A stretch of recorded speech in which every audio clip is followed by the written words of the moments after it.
আসসালামু আলাইকুম। এখানে আমি ৩ মাস থেকে একটি ছেলে বাচ্চার ভিডিও দেখাবো। আবার ৭ মাসের দিকে ছেলে বাচ্চাটার ভিডিও কন্টিনিউ দেখাবো, একই বাচ্চার।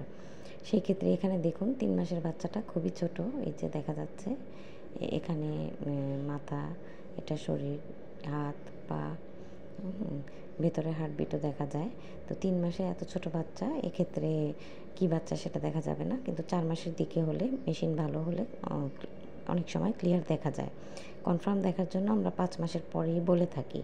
এখানে আবার ৬-৭ মাসের একটি বাচ্চা, এই যে ছেলে বাচ্চা দেখা যাচ্ছে, মাথা, শরীর, হাত, পা এবং এই যে মাঝখানে দেখা যাচ্ছে যে এটা হলো ছেলে বাচ্চার সেক্স অর্গান।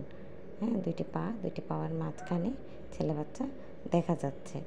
তো এভাবে আমরা খুব সহজেই বুঝতে পারি বাচ্চাটা কেমন ডেভেলপ হচ্ছে, কী বাচ্চা, ওজন কেমন, পানি ঠিক আছে কি না, পজিশন ঠিক আছে কি না, নর্মালের জন্য ট্রাই করা যাবে কি না।